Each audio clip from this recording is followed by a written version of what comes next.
The British were hoping to end the Revolutionary War before it started by capturing Patriot weapons 20 miles outside of Boston at the small sleepy village of Concord and arresting Patriot leaders along the way. However, it all backfired for them at Concord when they made serious mistakes. Due to Patriot spies, the British lost their element of surprise, and Paul Revere, Samuel Prescott, and William Dawes warned everyone that the British were coming. So the British met a group of militiamen about 10 miles east of Concord at Lexington, another small village. In an open field battle, the British annihilated the Patriot Minutemen in a matter of moments. Thinking everything was going smoothly, the British marched further into enemy territory to Concord. When they arrived at Concord several hours later, they found that the Patriot warnings had led to the weapons being hidden and the leaders gone. A very frustrated redcoat group began to set fire to buildings. This was a huge mistake. They had somehow forgotten that they were 20 miles from their backup, their reinforcements, which were in Boston Harbor, a full day's walk. The British had grown overconfident.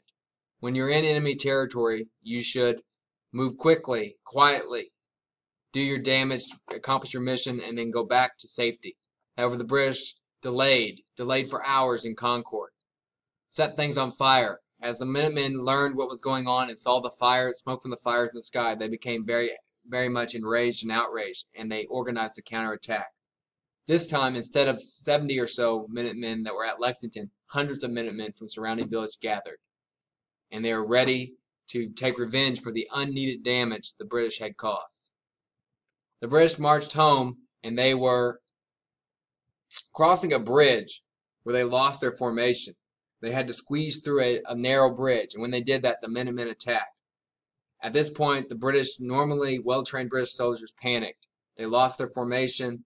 They began running back towards Boston. Because they're enemy territory and they did not know the land, there was only one way to get back to Boston that they knew.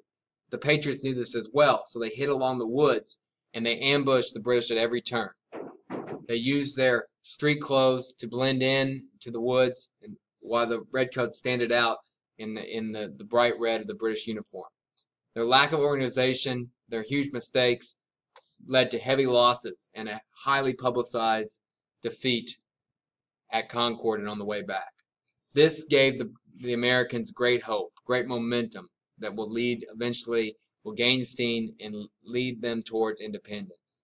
Well, the British hoped to crush the Americans' independence movement at Concord. They just gave it life because they gave up the momentum, because they're overconfident, they moved slowly. These are lessons we can learn.